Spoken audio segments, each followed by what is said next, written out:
engagement across all of AFCEA at present and makes great contributions across the association. So without further ado, Steve Krause.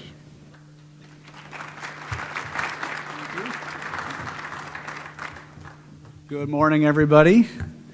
My name's Steve Krause, and it's my pleasure this morning to be able to introduce Pete Tseronis as the moderator for our first panel this morning.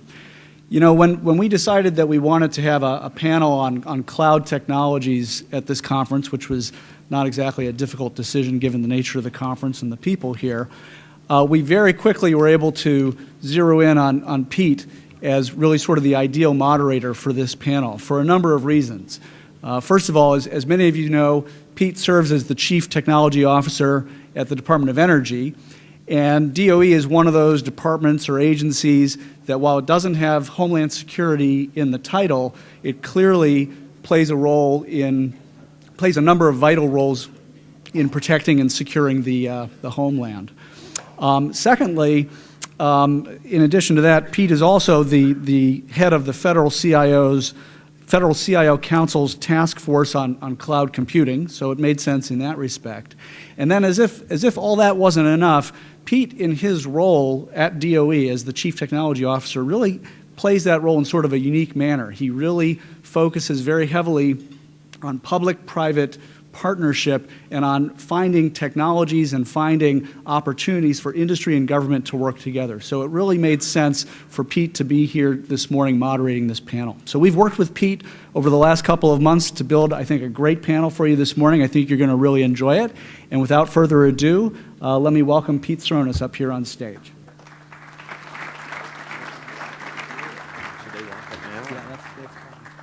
Okay.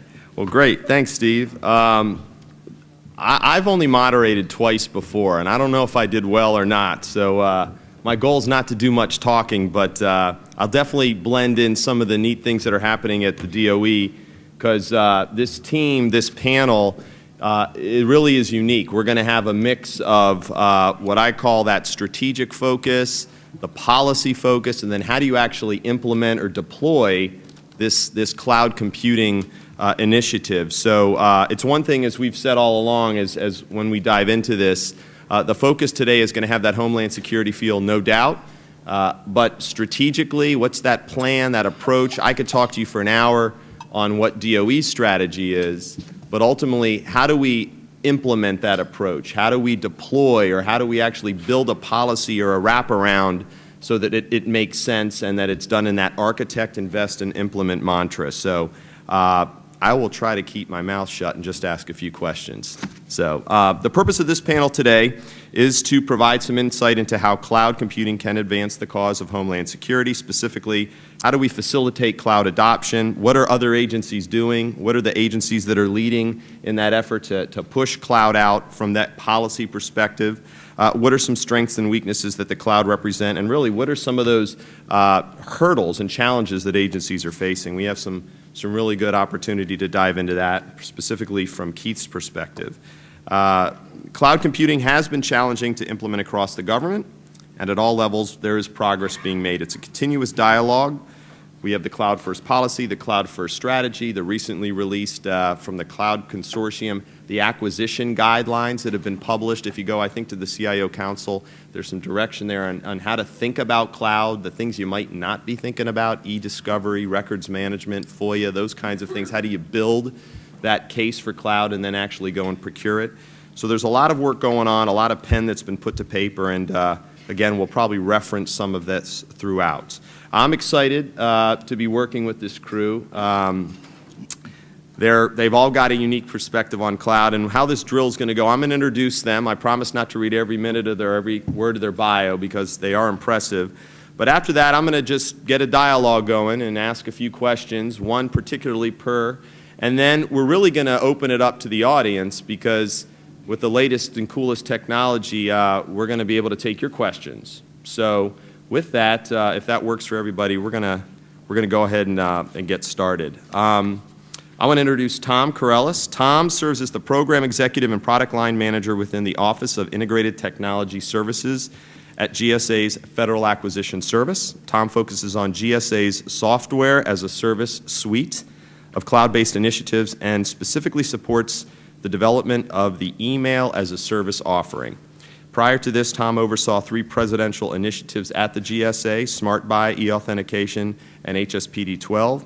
His capacity for engaging stakeholders is unique, particularly across multiple layers of government, and it's enabled things at the state and local level, for example, and we'll hear some of that from Tom Wilkins today, how to buy encryption products using BPAs under GSA's Cooperative Purchasing Program. So that's Tom. Next to Tom, we've got Bajinder Paul, a colleague and friend of mine. Bajinder serves as the Deputy Associate Administrator of GSA, the General Service Administration, in supporting its mission of citizen services and innovative technologies.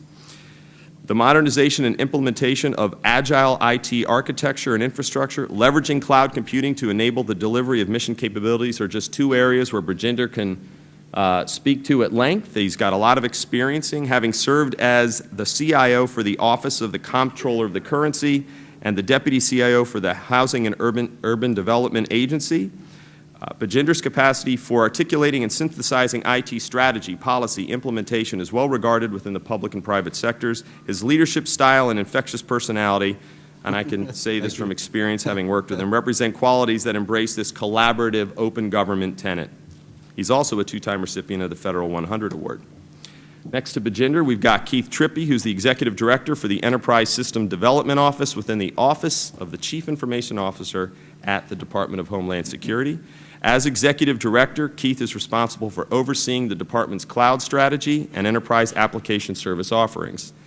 Keith oversees a broad range of enterprise offerings, providing capabilities for enabling a mobile workforce, enhanced information sharing across the Department, big fan of shared services he is, and reducing the time and cost to market for new services. Keith also serves as the chair for the DHS Applications and Services Council, which provides guidance for DH cloud capabilities. And a big shout out for his passion and energy. He's working and teaming with me through the Cloud First Task Force on how to build a playbook as sort of an offshoot to that acquisition guideline or document that just came out, which is more the tactical approach to how to do cloud. In other words, what's the first thing I do now that I've been given all this guidance? So we're excited to work on that effort together. Last but not least, we've got Tom Wilkins, who I just found out before is not only a state and local entity and has a perspective, but is also a former federal employee, worked at the TSA.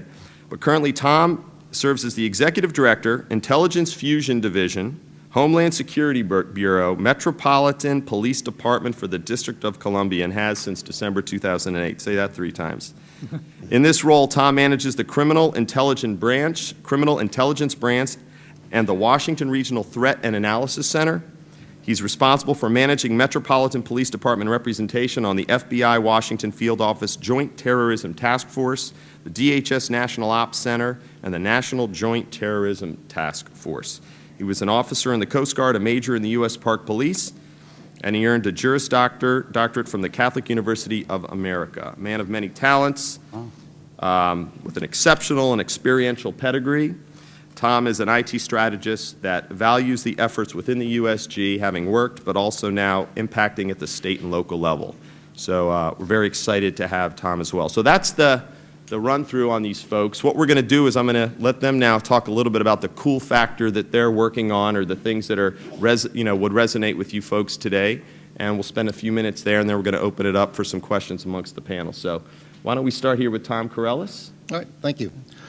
Some of the things I'm involved in right now, probably first and foremost, is trying to complete the acquisition of the email as a service acquisition. We're kind of plowing through just under 40 proposals that we've received, and been kind of working this since last summer. So we hope to have awards in the next 30 to 60 days, and we'll be able to announce, have a great announcement there. I've also been quite involved in the shared services subcommittee work of the CIO Council and identifying opportunities on IT commodities, at least within GSA, that can be opened not just agency-wide but government-wide. So I'm kind of heavily involved in that.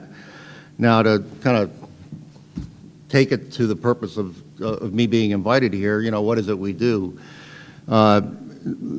ITS, the organization I belong to, is part of the Federal Acquisition Service, and what our mantra is to create acquisition vehicles that can be used by the government to achieve best-in-class service, save money, improve the government's ability to achieve their goals for moving to in this case moving to the cloud quickly. Agencies that choose to go on their own, if you will, and do a full and open, that process from the time an acquisition officer has their requirements package can take 18 to 22 months when you build in the protest factors and everything else. We've got various procurement vehicles that we put together. First and foremost, we have the Alliant GWAC, which is pre-competed, and if you have a requirements package, you can go right to that and get an award within 3 to 6 months. We're also in the process, as I mentioned, I'm doing email as a service. It's going to be based on the smart buy models that I've worked in the past, which are open to government-wide. And these BPAs are, again, pre-competed. They're based on Schedule 70. One of the huge advantages for Schedule 70 is the fact that it is open to state and local purchase for cooperative purchasing. Purchasing cloud services is somewhat unique, and most agencies, I think, that are going to it on their own are kind of struggling with it. And I think the case would even be more so for state and local government. At least we have developed a PMO, Program Management Office, for just cloud solutions and everything else. And we've been working with the Office of Citizens Services and Information Technology with their policy arm. For email as a service, for example, we've engaged a government-wide software as a service email subgroup just to draw the requirements of each and every agency, because everyone's going to tell you, well, I'm at agency X and our requirements are unique, and agency Y, same story and everything else. We try to basically develop a package that could meet all agencies' requirements. And what we've done with email, for example, is develop 4 delivery models. You have the government-wide cloud, which we anticipate to have the most business, I suppose, that agencies choose to get email as a service, move it off premises, will go to a strictly government cloud. There are arguments, and I think you'll hear some, or concerns, I should say, on security. If once my data is in the cloud, I no longer have control of it. And there's merit in that discussion. So we've developed another delivery model, which is a private cloud, which would allay some of the security concerns, but once you shorten the security rope, if you will, you do give up some economies of scale by going to a private cloud. But you could also engage in a hybrid cloud, for example, and open it up to communities of interest, if you will, to the law enforcement community, for example. We've also got infrastructure as a service, BPAs. There's several delivery models for that. The one that's getting the biggest use case right now is for public-facing websites. There's also a use case for a test and development environment where agencies can use that test bed that's in the cloud and start porting their applications to the cloud once they've gone through that process. And then also storage as a cloud is another option. The other, the final point I wanted to bring up, by moving through these options, agencies can achieve reach several goals, and that is the shared services. Agencies have been directed to start opening up their applications to be shared and use a common infrastructure. You've got the Cloud First initiative, where agencies, I think, are required to port 3 applications to the cloud by June. So, again, I think our email acquisition is going to be rather timely. And then finally, data center consolidation. The more you can get rid of that infrastructure that you're holding for email, for example, by moving that, agencies can realistically achieve a 50% reduction in cost over 5 years.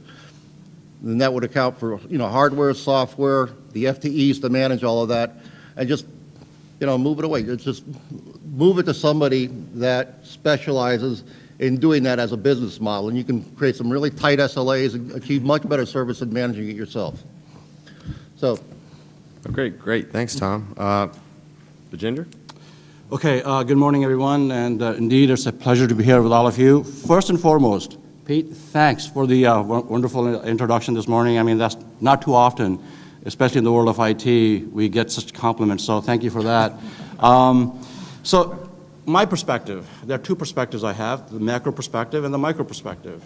From a macro perspective, I think in the area of information technology across the federal space, truly over the last 2 to 4 years, extremely exciting time, because there's a fundamental shift that's going on in the federal space vis-a-vis information technology, operations, and infrastructure.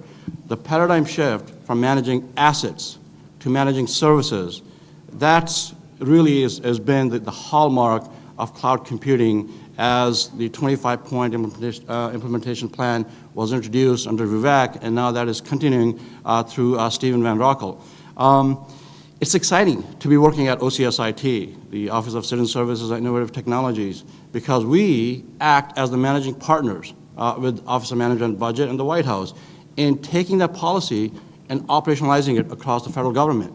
So clearly, I mean, as Tom mentioned, the data center consolidation, which is a component of the 25-point implementation plan. Clearly, there's a heavy focus, that has been a heavy focus by OMB and throughout the various administrations, in fact, to consolidate, to achieve the level of efficiencies in the infrastructure. When you look at the metrics, right, across the federal government, I mean, we spend roughly $80 billion on IT, largest by any measure for any organization globally. Clearly, the focus on that and leveraging innovation and cloud computing is at the center of the consolidation effort and reducing cost. The $80 billion, the majority of that is really spent on the infrastructure management, right? So we ought to be asking ourselves, should we achieve level of efficiencies through innovation and indeed redirect the investments more toward innovation? So I think the 25-point implementation plan indeed takes us in that direction, right? I love what Anish Chopra, the former CTO at the White House, used to say. He would say that security and innovation can indeed coexist. Well, guess what? I mean, FedRAMP, I think, is an example of that. That's one of the program that, as Tom was mentioning earlier in his opening remarks. OCSIT, we've established the PMO in concert with OMB. Now, if you step back and look at the concept of the FedRAMP, it's really a very intriguing operational model, isn't it? You've got a strong governance piece headed by Homeland Security, DoD, GSA, with the technical expertise of NIST, obviously in setting the control for low and moderate ATO, and you've got the CSPs, right, the cloud service providers. But the other key part, the third prong in that strategy, is really the third-party assessors. You need that independent validation and verification that indeed the ATOs, the provisioning aspect of the infrastructure or the application for that matter eventually, are being complied, for lack of a better word, but rather actually the risk is being managed, right? So when you see the balance of those three key components within FedRAMP, and you look at the operational implementation, which is a very phased approach, if you will. You've got the initial operating capability, you've got the full sustainment, and then full operation. That's a very risk-measured approach to managing security and innovation. So it's kind of interesting. I mean, I think when you look at, from a policy perspective and from an operational perspective, that the security actually is becoming a key enabler to accelerating cloud computing. Now, the traditional mindset would say, well, I mean, how do I protect my data and so forth? Well, I think they're, leveraging cloud. There are ample examples. I mean, clearly, for example, within GSA, within OCSIT, for example, we went through a significant migration of the OCSIT infrastructure as a phase one. We achieved, obviously, the compliance with the security provisioning, and also a significant saving on a recurring basis, $1.7 million. Our email migration, that we recently converted at the enterprise level. You know, it's 5 years, $15 million potential savings, right? Pretty cool stuff. So I think the data is there.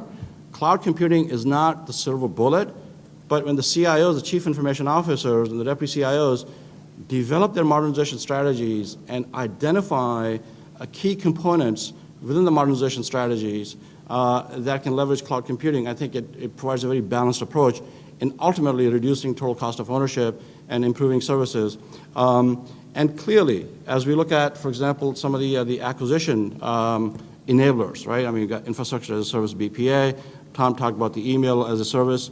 You know, these are enablers for the agencies to be able to leverage in a very balanced manner innovation, cloud computing, and accelerate their modernization effort. And not only comply with Office of Management, by the way, but really use fundamentally sound business decisions to consolidate their infrastructure.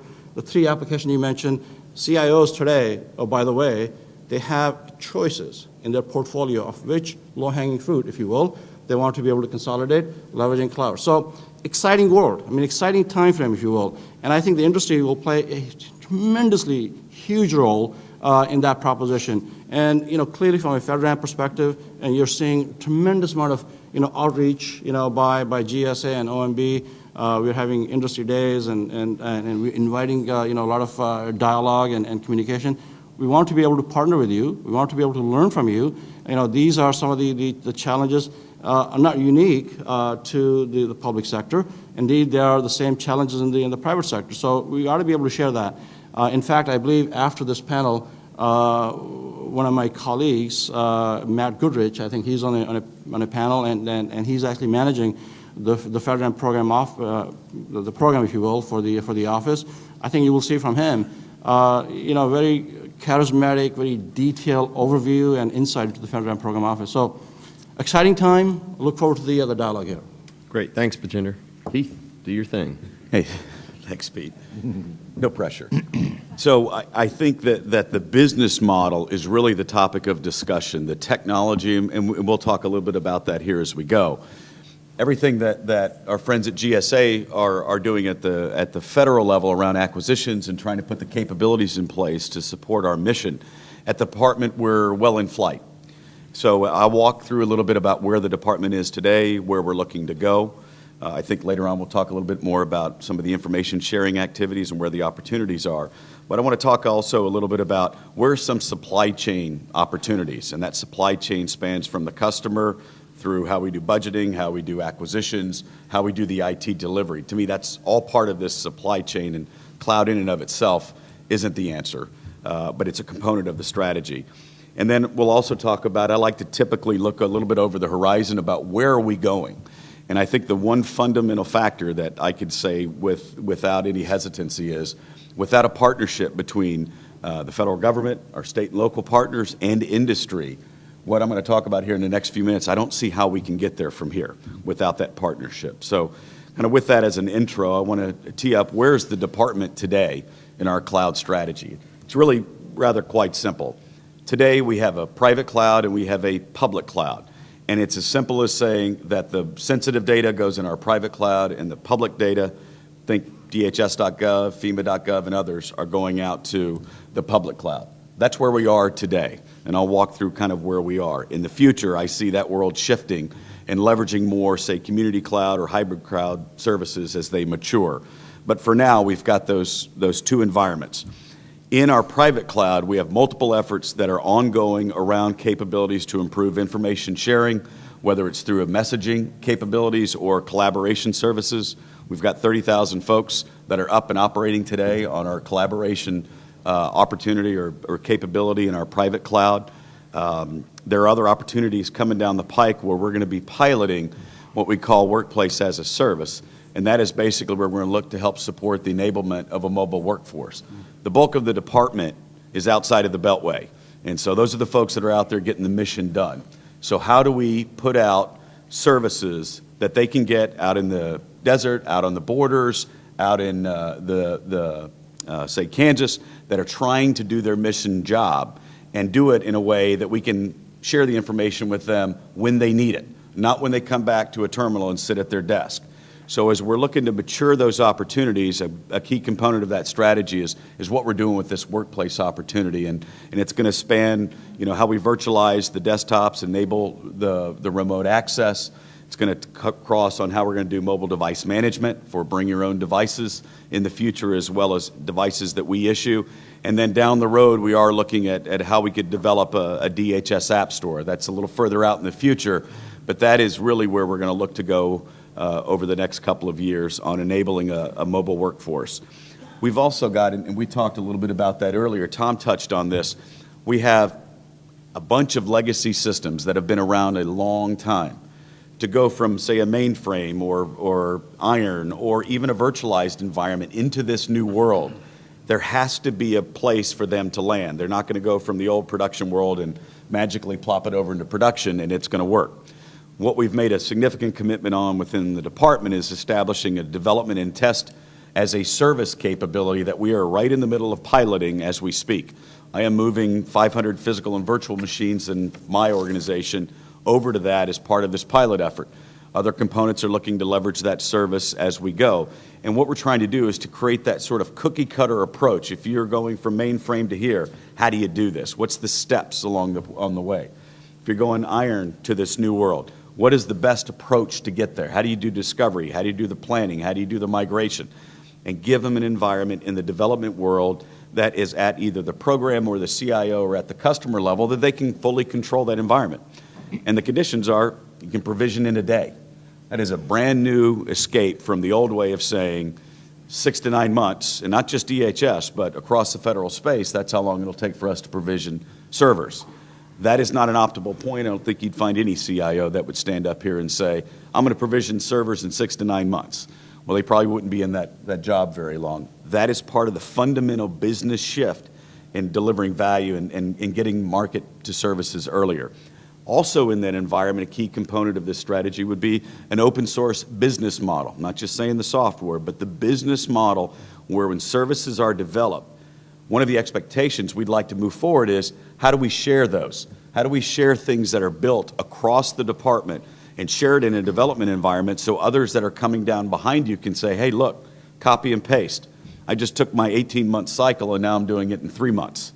That is a profound change to the way that we are going to look to do business in the future. We're not there yet. There's a long way to go, but that sort of mentality around how we change, how we go to market, how we share services that are built, that's all a component of our strategy.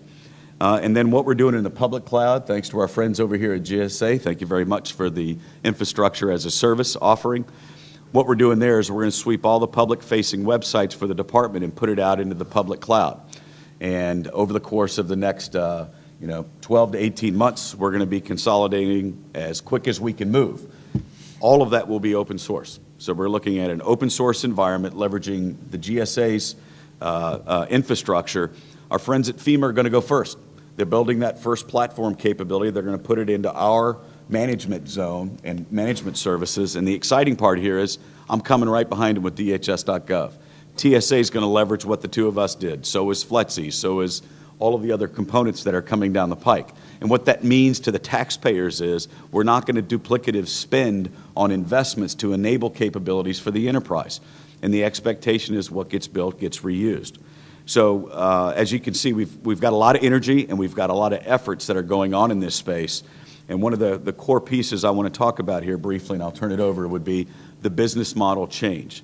There are opportunities in the supply chain from how we have funding flexibility and how we get funding for these services that has to be addressed, how we acquire these services today if we want to enable shared services, strong partnership at the USG level with our friends over at GSA and others, Pete and NASA and a few other us are talking about what are some of the structural things that need to be changed to enable sort of a concept of how do I order in a day? If CIOs can move from a model where it took 6 to 9 months, if not longer, to provision a server, can we move the acquisition needle to say, I can order in a day. I can legally move money in a day onto an available contract vehicle, and then the next day I'm provisioning services. Wide a range of services, from infrastructure to email to HR to financials and others, that the USG government can leverage. And we get and start to maximize the buying power of the federal government. These are fundamental changes in the acquisition model that we've got to collectively address in how we go to market if we're going to make this thing work. And to do that, we need a partnership with us and industry to make that work. So with that, Pete, I'll turn it back over. Great. Thanks, Keith. Tom. All right. Good morning, and thank you for inviting me to participate. My perspective, of course, is a little bit differently. I'm standing down on the ground looking up at the cloud. I'm sort of an end user, operational type guy trying to figure out how I'm going to be able to take advantage of the innovation that's taking place in cloud computing. And one of the things that's important from the state and local perspective is that we have, of course, a lot of different state and local entities that are looking to share information. That's, of course, the direction that we get is interoperability and information sharing.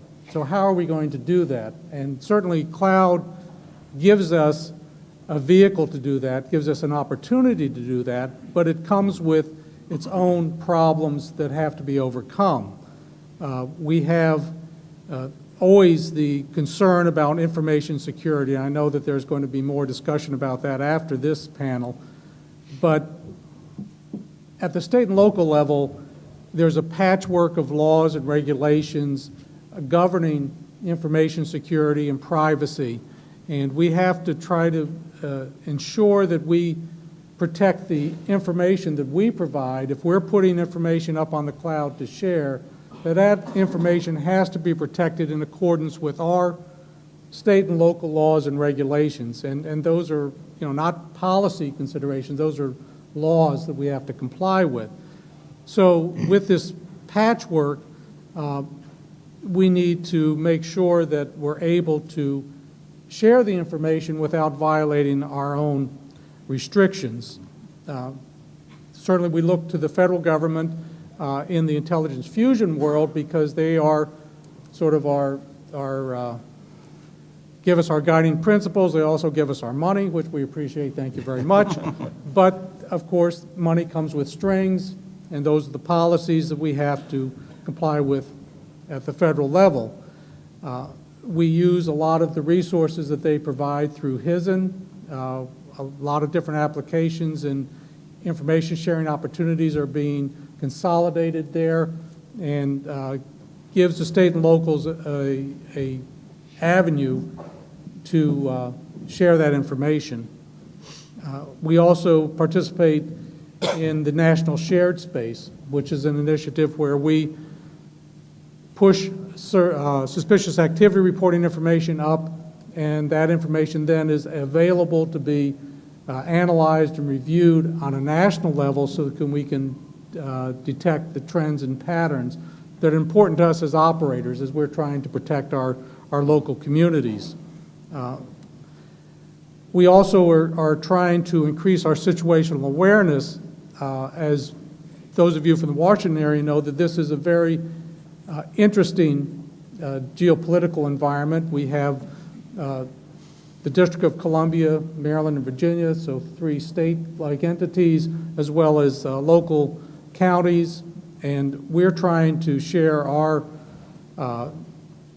computer-aided dispatch information, our license plate reader information, even CCTV, and those types of applications across jurisdictions. And so the important way to do this, of course, is to put it into a common operating environment where people can get that information. And of course, through DHS leadership and others, we've established standards for putting data out there, the information so that people can share the data in a common format, and so that we're not dealing with the proprietary restrictions that we may have.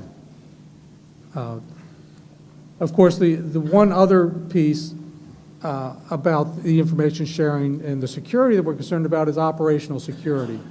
We're talking about active investigations, and we're talking about very sensitive data that can put people at risk. So that's why, cops generally are reluctant to share information on active investigations.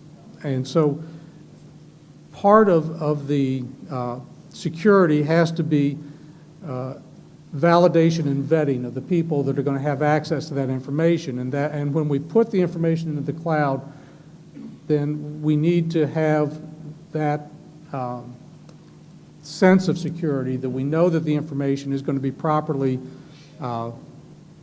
maintained, as well as only be released to those people that are trusted partners and have the need to know for that information. And the last piece that I think that is important as sort of the ground level user, we're moving towards a lot more mobile devices, the iPads,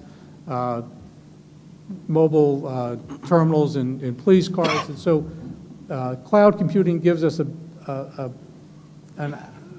better ability to access information right down at that boots on the ground level. That's important to get the information to the end user, and that's the officer on the street, so that he has access to the widest array of information, and that information is readily accessible but also is reliable. So that's sort of the initial perspective from the state and local level.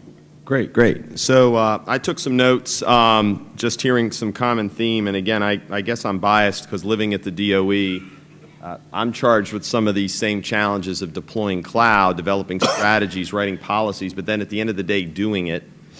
We've heard a lot, and you'll probably hear later today a bit more about, a lot of the documentation and well-intentioned thinking that's gone into following somewhat of a framework. At the end of the day, though, and this is really a question for everybody, so we want to kind of jump in with each other, is we've heard about move to this new paradigm shift of management of services versus management of assets, interoperability, within the agency. From the FedRAMP perspective, I think we can maybe, kick it off with Bajinder, because ultimately we've got GSA in your arena and citizen services developing the FedRAMP agenda. You've got Tom over in FAS encouraging agencies to use GSA as a solution service provider. And meanwhile, we've got DHS and other agencies, energy, that are still scratching their head. Is this something I just want to do in-house and build my private cloud? And we use the term sprawl. But if the vision isn't so grand to have a federal cloud, one federal cloud, what do you see in terms of kind of pushing agencies or that tipping point, or who's going to really pioneer this so that all this good work isn't for naught and that cloud computing isn't just something that sounds great, but people still end up having their data centers and so forth? So if you want to give us a perspective, Bajinder. Great question, and thank you for asking that. I mean, I think, I said earlier that this is really an exciting time in information technology in the federal government. I think the 20 years that I've been in the federal government, really the last 2 or 3 years, I've seen a very pragmatic approach to policy formulation. The words flexibility, agility, and then operational execution really come to my mind. And having the perspective, from as being a CIO, former CIO and a deputy CIO, I think it's easy to see, for example, the FedRAMP, right? Now, security, when FedRAMP is actually implemented, over time, this is a phased approach, I think the agencies will see that it's not a compliance-based approach, it's really a risk management-based approach, right? And if you look at the balance, right, there are 3 key components to the FedRAMP for accelerating cloud compute adoption, if you will, using security: assessment, provisional authorization, and continuous monitoring. It's really a sort of a life cycle perspective, right? As the requirements change over time for low and moderate, security controls, if you will, from this, the governance in the FedRAMP provisions and allows the change, the flexibility, if you will, to be able to update the compliance or for the risk management posture for adopting cloud. On the other end, from a cloud computing perspective, as Keith mentioned, I mean, clearly the flexibility exists. The agencies have a choice, fundamental choice today, right, based on their security need. Clearly, I mean, you've got various deployment models. You've got private cloud, public cloud, hybrid, community. So the agencies are now able to leverage security as a key enabler. They're able to look at the deployment model that best meets their mission needs, if you will, and merge the two. Over time, the level of flexibility in terms of the risk management, that's provisioned through the framework such as the FedRAMP, right? So I think, if you look at the policy from that perspective, you see that it's a very pragmatic approach, that the CIOs can indeed leverage these key components. So it doesn't become a nebulous concept, high-level concept idea, if you will. These are very practical business enablers that the CIOs can use. So I think that's the fundamental shift in really moving, from asset management to service management. I think the challenge in that migration would be less technology, but more of a governance component, if you will. I mean, you've got a workforce today that we're used to hugging the servers, right? I mean, it's iron in the We've got great data center. pictures. Great pictures of that. So how do we move to a more of a service level agreement, SLA-driven infrastructure, SLA-driven cloud? So those are the kinds of challenges that I think we will be dealing with. So that the migration to that service-based, cloud computing environment and consolidation, will have to be extremely measured. We will have to understand the impact to human capital. We would have to obviously, again, partnership with the industry. I mean, looking at the best service level agreements, which are business-centric, which are mission-centric. At the end of the day, it's all about the mission for us, right? As long as we have the right SLAs in place, the service providers, the industry, are to be able to scale up, scale down, provisioning on demand. So I think that's the fundamental shift, if you will, from policy perspective. Keith, your thoughts on being someone who's out there pioneering a lot of this? What do you think about, what GSA, in essence, in these two areas has to offer? I mean, that shift, this paradigm shift. It's one thing to speak about it, but to practice what you preach. So we are, certainly in mid-throes and working with GSA and as well as our own internal contract structures while some of these other larger ones come into play. So around FedRAMP and the concept, I think what's very interesting that's happened over the past couple of years, certainly the budget constraints that are coming down the pike are forcing changes in behavior, which, at the end of the day, I don't think that's a bad thing, right? So we're having to look at doing business differently. What we've got coming online with FedRAMP, I think the discussion around the controls and things, that's fine. But it's a risk discussion, right? It's a risk management decision. And in a very simple sort of three-prong turn of the decision levers, you look at what are my costs to do business the old way or consume the new service? What are my security trade-offs, right, over on doing business the old way and doing business the new way? Then the other side of it is, how do we help these guys be successful to meet their mission? And to me, those are the three sort of decision levers that a CIO, a program owner, or a customer has to measure in their decision process. So go the old way, we'll see in 24 months and maybe something happens. Or take a little, maybe potential trade risk and say, I will take an advanced schedule at less money to provide maybe an 80% capability, and then I'd go to my customer and say, Mr. Customer, will that work for you? And then we have that discussion. It changes the dialogue from the old way of doing business, which is what I think is exciting about this model. Where we're partnering again with GSA and certainly Pete and the Cloud Task Force is, as we look out over the horizon, we know where we are today. We know we have some supply chain challenges. We talked a little bit, Bajinder talked a little bit about the HR sort of changes. We have people that, over at DHS, we got people that like this, and we have to get them to let go of those servers. Well, it's in every federal agency. We're all kind of going through the same thing. As we move to that model and partner with these guys, on the HR side, they maybe have been an engineer that were at the server level. How are they maybe service owners or managing the service delivery or the SLAs with our vendor partners? That's a different skill set. We've got to provide training for the folks to get into that new model. So that's just one component of this. On the acquisition side, infrastructure, email as a service, fantastic. Let's keep going. Let's maybe even go one step further and look out across the horizon and say, you've got network over here and data centers over here, right?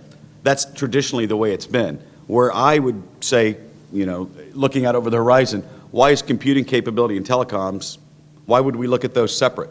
Is there an opportunity to look out, say, 5, 7 years from now and say, they really don't have to be that separate? How do we acquire those services that provide end-to-end capabilities from a computing center, instead of using the word data center, and get it out to our customers? How do we get it to their folks that are out in the field to make decisions? That's, I think, when you look out over the horizon, then how do we structure enterprise acquisition vehicles to be able to support that fundamental change, not only in technology, but in the business model about how we enable mission for our partners? So that's where I would hope that we would be looking at over the horizon. Okay. Tom, I got a question just in that same vein is, do you find that there's reluctance among law enforcement to migrate to the cloud, and if so, is it driven by data ownership issues on one end or legitimate privacy concerns on the other? What is that challenge in your world, if at all? Well, I think there's a certain data ownership issue when you're dealing with law enforcement, just as in the intelligence community. You're concerned about maintaining control over that dissemination of information, but also the privacy restrictions that we have. You know, and as I touched on earlier, you know, some of those are unique to the state and local level, where you may have some very restrictive privacy policies that would then mean that you'd have to make sure that you could draw back that information. 28 CFR, you know, requires that, you know, after a certain period of time that you have to get all that information back, and or at least make people aware that it's no longer valid information. So those are things that policies that have to be established, or procedures, so that those concerns are addressed, I think are very important. I think we've actually got a case study on that too in Los Angeles. The city of Los Angeles migrated all their email to the cloud, except for the law enforcement community. They wanted to opt out of that. So, yeah, that's, you know, Yep. I think that's very telling of how we look at things. Right. So, from a consumer's standpoint, I think the one thing, and it's a little on a different aspect of it, is when you're trying to do your budget projections, it's certainly much easier, I think, to budget for services than it is to try and figure out, you know, how much you're going to need to spend on, you know, new hardware this year, you know, and you have those big peaks and valleys as you know, deploy new equipment, and then they go through life cycles, and you got to, you know, budget again to, you know, replenish them or replace them, or just storage issues. We, in our particular case, when we went online with our license plate reader system, and we increased the number of devices that we had, there's a large volume of data that we had to store just for short term, and it's become very expensive to get the capacity to, you know, in-house to store that data, and then again to share that data amongst the local jurisdictions. That I think by going to a cloud environment would have been much easier to deal with. So does anybody have a comment on that? Because Jump in on go ahead. Sort of from the information sharing perspective in our partnerships with the state and locals. I think some of the efforts that the department and DOJ and others across the federal space and our state and local partners are working on, of course, is NEAM, right? So as we look out over the horizon, we've got HSIN, it's in our data centers, and we're sharing information with the state and locals and other federal agencies through that portal. I think as we look out a little bit further in the future, if the following things were to mature a bit, I think there may be opportunities to leverage sort of a community or hybrid cloud to do some of this. So NEAM would have to be a component of that strategy. If you're going to go up the stack in platform and software as a service and look at your consumer base as potentially folks and say whether it's law enforcement or intel or emergency management, going to make sure NEAM's got to be a component of that strategy. We'll also have to look at how we manage the identities and the credentialing of any sort of capability that would be out there in the cloud. I think there's a lot of good guidance that's out there now, the implementation of that guidance and making sure that's available as a service offering embedded in the solution. I don't see how we get there from here without that. Another key component of that is we're going to have to look at the security. As FedRAMP rolls out and we start moving up the stack and we start talking about law enforcement or other data, we've got privacy data that we need to take very special precautions on, and so we'll need to get those controls up. Quite frankly, that's the government seeing if we can get to a consensus and say we've got the right level of security, and it's really fortunate that FedRAMP is moving out, and we'll look to continue to build on that, I think, over time. The other piece of this is there are some privacy, laws and regulations we've got to be mindful of, and certainly mindful of the laws and regulations that are different at the federal level and at the state and local. And those things may be a little less technology, but nonetheless important that we're going to probably have to address. So I think tenets, if we look out in the future and say, could there be a law enforcement or an intel or a emergency management cloud community environment? We got to make sure the identity piece is worked out, the security is good, work out some of the laws and things that allows us to share that information. So I think in the interim we're doing a lot of good things, but I said, as we go forward, I think there's a great opportunity to move to that model and partner with GSA and others on enterprise vehicles to get there. Yeah, in fact, if I may add to what you just mentioned, I think it's really interesting. I mean, if you listen to state and local and DHS and GSA, what GSA is doing, it's not one solution that really is the silver bullet. It seems to me, I mean, that clearly cloud computing, with its flexibility in terms of the level of privacy, private cloud, public cloud, that combined with data standards, and Keith mentioned NEAN for interoperability, and then having the right framework for security, the governance, right, the FedRAMP. It's really connecting all the three dots. So from a CIO's perspective, the challenge is really, how do you connect these dots? You've got innovation, such as cloud computing, and you've got the variety of models there, and you've got information sharing challenges, introducing data standards, NEAM, XML, XBRL, clearly, and having the well-integrated security framework, such as FedRAMP. How do you introduce those three key elements into the modernization strategy with the ultimate goal that, we can reduce the total cost of ownership of IT and the infrastructure and improve services. And the final piece, in terms of connecting the dot, or the dots, is really understanding the right level of SLAs, service level agreements, that we ought to be integrating into that modernization strategy. And I think this is where also, by the way, clearly the private sector plays a huge role in terms of introducing the best practices to the federal government in managing information services. All right. I actually want to jump in because one of the questions that came up, I had in the same discussion in my mind was around this idea of sensitive data, intelligence, secure data going. How is it going to be dealt with in the cloud? A case in my world is we hear a lot about this initiative in government. We're pushing folks to think about migrating this, management of devices and assets into a service paradigm.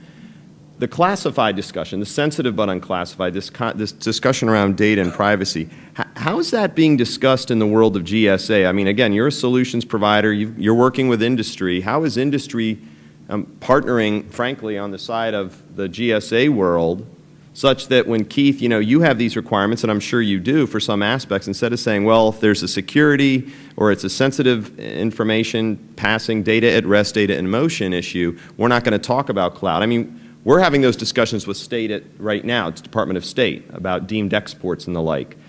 How is GSA approaching, and they're involved with some of this, but Bajinder, in the world of citizen services, and I guess Tom, in your world, is this discussion happening at GSA about how to deal with the non-classified world of cloud? From the delivery standpoint, one of the other delivery models that I didn't touch on is one that we're, in fact, employing with email as a service, but we're going to do it with other software as a service offerings, and that is the secret enclave.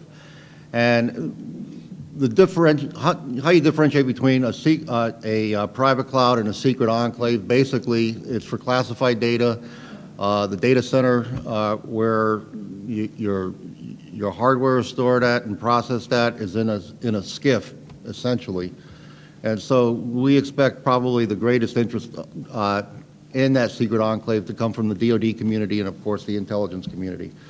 Then the other issue that we face as we're evaluating proposals and things like that is where is that data stored for DR purposes, for example. You know, there are two issues. You've got data in transit and data at rest. And data in transit is somewhat opaque, and I think it's just frankly a tougher thing to deal with. You know, we do have technologies that are employed with VLANs and encryption that are protecting that data in transit, but then the data at rest, you know, where is it being replicated for disaster recovery purposes and everything else? Is it in the confines of the United States where our laws would have an impact, or is it being replicated and stored overseas where our privacy laws won't have any impact? And so that certainly goes into our acquisition decisions, if you will. So. Yeah, and I think, you know, from a policy perspective, you know, clearly the observations are that OMB is taking a very measured approach. You know, FedRAMP, again, going back to that, you know, the entire implementation approach is really looking at the portfolio from a low and moderate, you know, risk levels, right? And then as we proceed toward full sustainment, you know, what are some of the lessons learned? How do we protect data, right? How do we manage data? And I think the fact that there's a flexibility in the deployment models, I think you know that you know it goes back to managing that level of risk, you know, based on the security need. The other thing I think from a policy perspective, it's not just the cloud itself. It also goes back to, again, I mean, the data standards. It does go back to the application architecture, right? As the CIOs begin to consolidate the infrastructure, moving toward thin clients, mobile devices, right? Your architecture becomes more centralized in many ways, so your exposure to data at the client level is reduced. So those things, if you will, those, you know, the data standards, the cloud and the infrastructure side, the application architecture, these are the key dots, if you will, in ultimately managing privacy, security, and introducing cloud over time through the acquisition vehicles, for example, that FAST provides. Comments, Tom or Keith? Well, I would just hope that as that matures, as long as the voice of our operators, the consumer in this case, are included in that, and we can work through those provisions. I think from I don't want to speak for you, Tom, but certainly on the IT side, anything to streamline the time to market and time to value for our consumer that ensures that the provisions and protections of that data is in place, I think we all would, you know, really encourage, you know, moving in that direction. Tom, hearing this, I mean, obviously there's a lot of work at the federal level putting forth this agenda that's now spanning CIO administrations. What's your take on the work we're doing, or do you see opportunities for improvement, how to work with industry to expedite this migration? Are you having some of these same challenges? Are there questions from your constituents? What do you think we can do better? Well, I think the important thing is to have very clear standards, you know, established, and I think that gives the cloud a certain advantage because of the consolidation. But to have clear industry standards and government standards that we can rely on, so that we get that warm, fuzzy feeling that the information is going to be properly protected as it's, you know, at rest. I don't think there's too much concern about information in transit these days. You know, encryption is pretty robust, but it's more, you know, when it's at rest, and you know, we see we have this broad group of individuals who are seeking out and have targeted state and local law enforcement data. Now, of course, you know, they haven't so far been able to hit the real data. They've just gotten peripheral information. You know, I'm talking about the anonymous group. You know, and so we are concerned because, you know, they have targeted us. So we want to make sure that the sensitive data that we keep, you know, on our boxes in our computing centers, you know, secure, that if we move that to a virtual environment, that we can maintain that same level of security.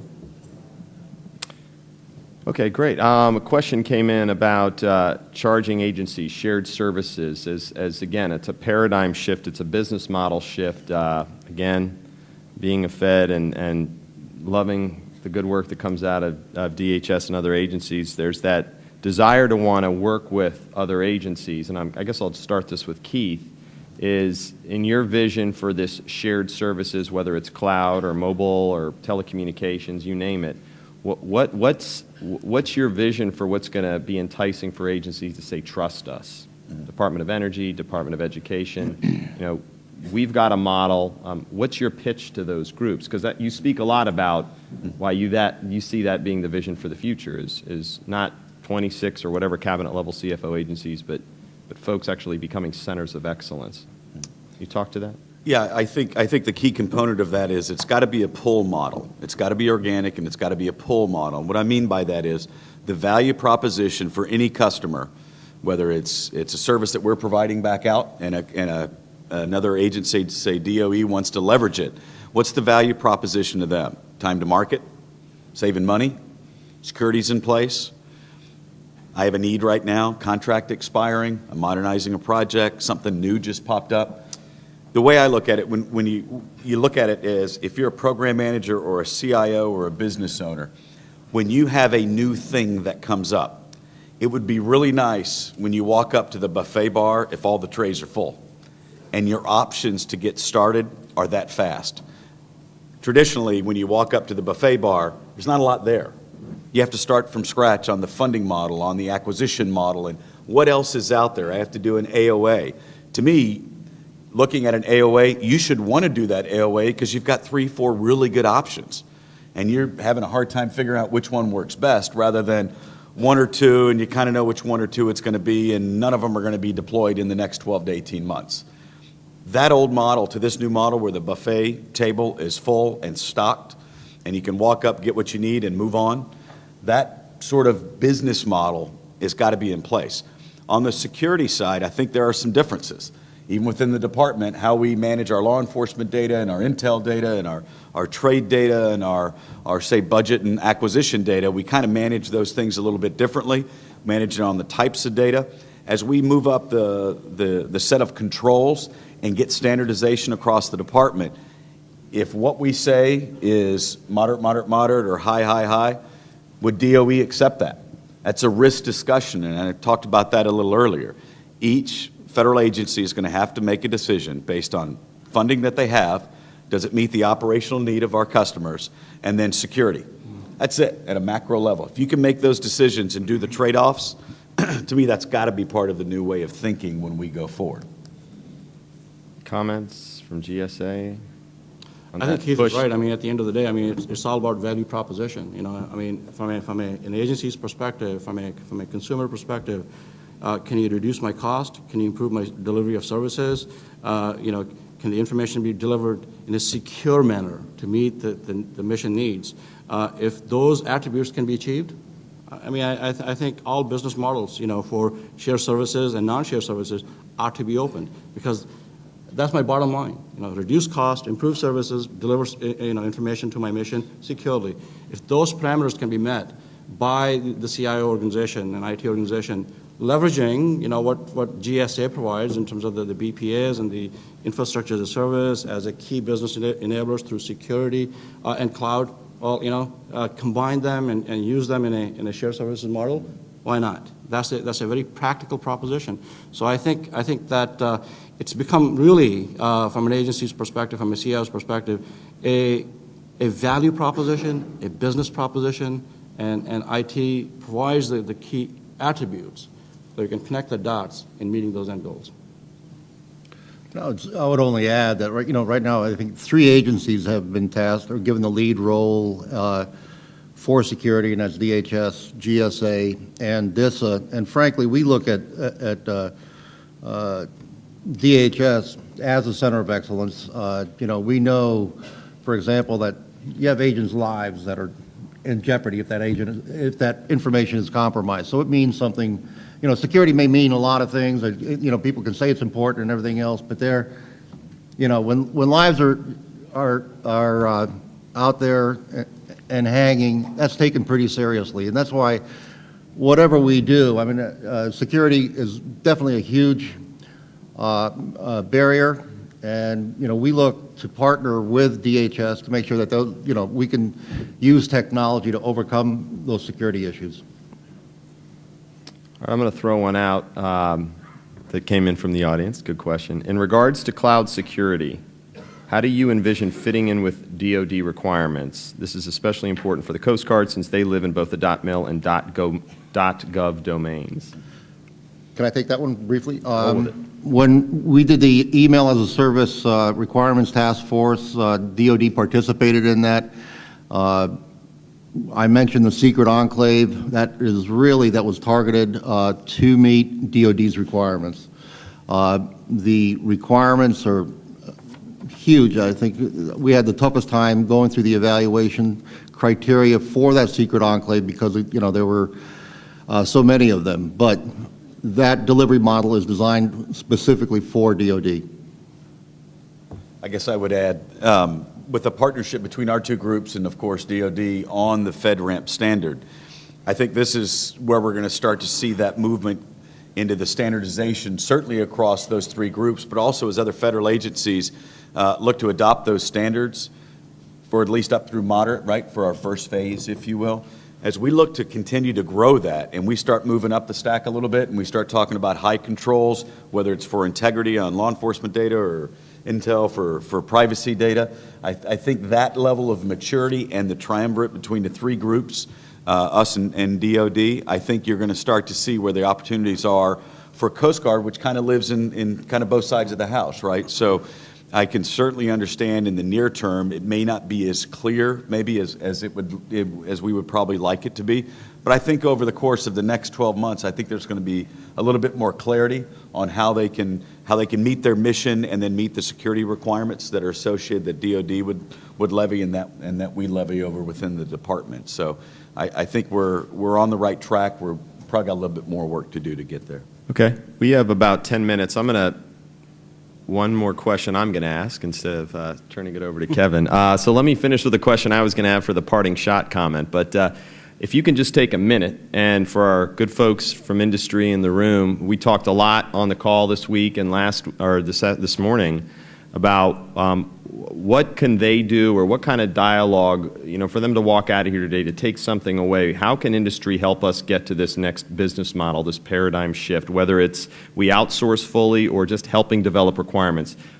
What can we do to enhance the private-public partnership with industry by way of the federal government? So I'll start with that. Two things. I think number one, as we shift to that new paradigm, you know, moving from assets to services, helping us to define the service level agreements. And at the end of the day, the CIOs really struggle with that. The IT organizations, you know, really struggle with that. And I think that can be really a win-win situation, you know, with the public and the private sector. Clearly, I mean, at the end of the day, you know, from an agency's perspective, for us, it's all about the mission. It's all about delivering the mission and the objectives of the mission, right? We are not truly in the business of managing IT.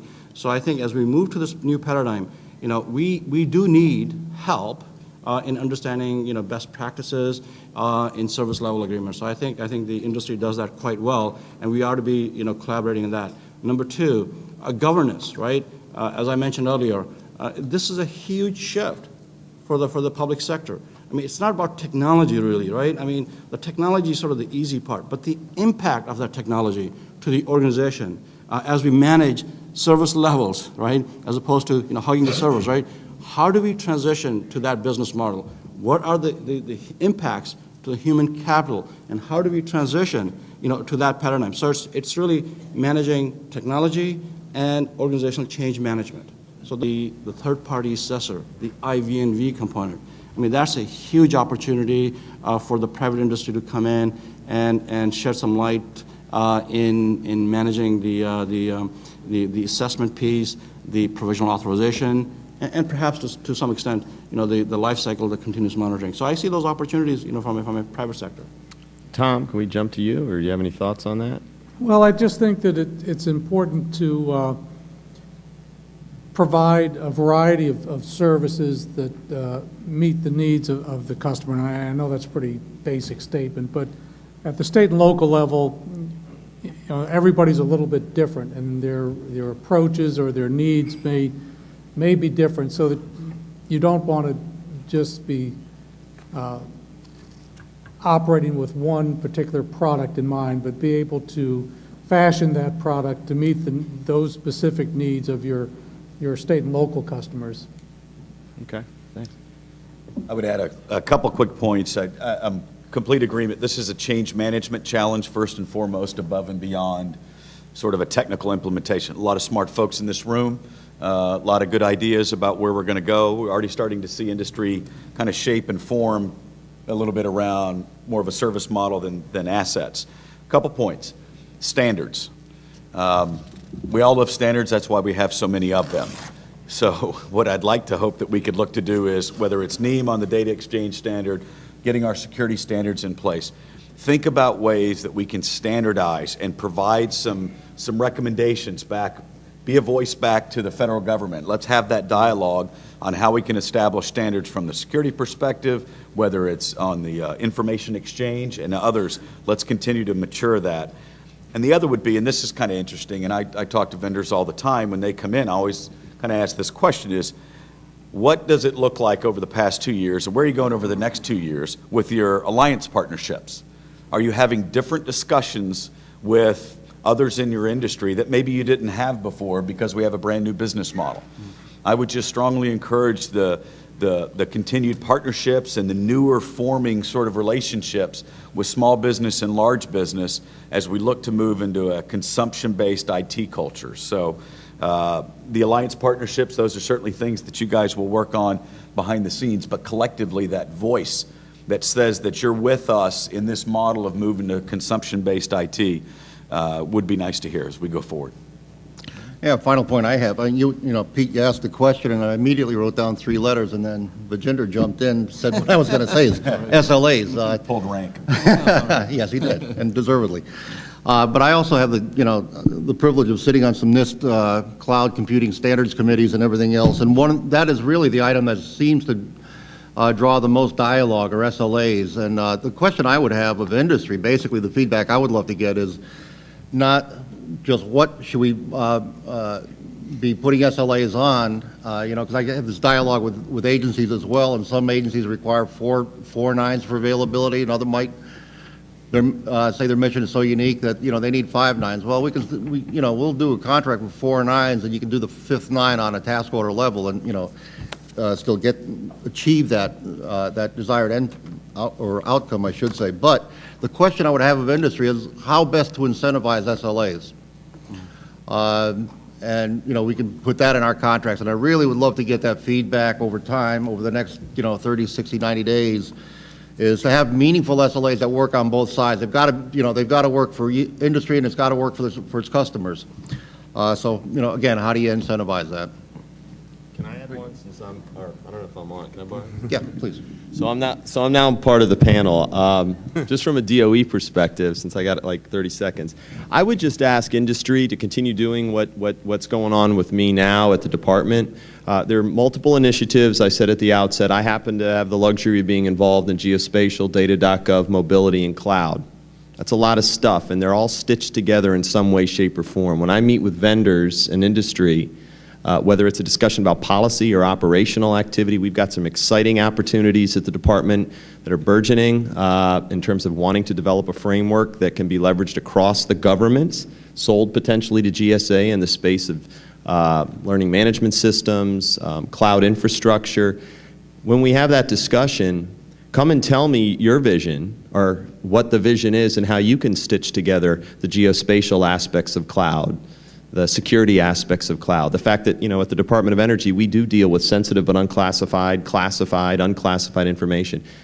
That helps me frame my discussion and sell as the CTO to folks that might not be thinking about why infrastructure matters. They care more about what they touch, the applications, the devices, but everybody in this room knows the assumption is that we've baked security and infrastructure and hardened it to protect that data, whether it's at rest or in motion. So come with that story, come with that compelling story, because I guess in the case of me, and I'm sure with Keith, and even these good folks at GSA, and even at the state level, it doesn't matter what government level we're speaking from, we are the mouthpiece to kind of get mission engaged, to understand the criticality of it, but really to shift this organism to this next generation business model. So that's my parting shot. Thanks, Pete. So I'm Ray Varley. I'm Area Vice President at CenturyLink with responsibility for DHS. And I'd ask you to sit in if you could hang in there for a few more seconds, because I have a really exciting announcement to make. But first and foremost, I was co-conspirator with Steve in pulling this panel together. And I'd like to thank the panel, thank Pete for moderating, and the panel for what they provided and brought to the table. And I'd like to give them a big round of applause, if you don't mind.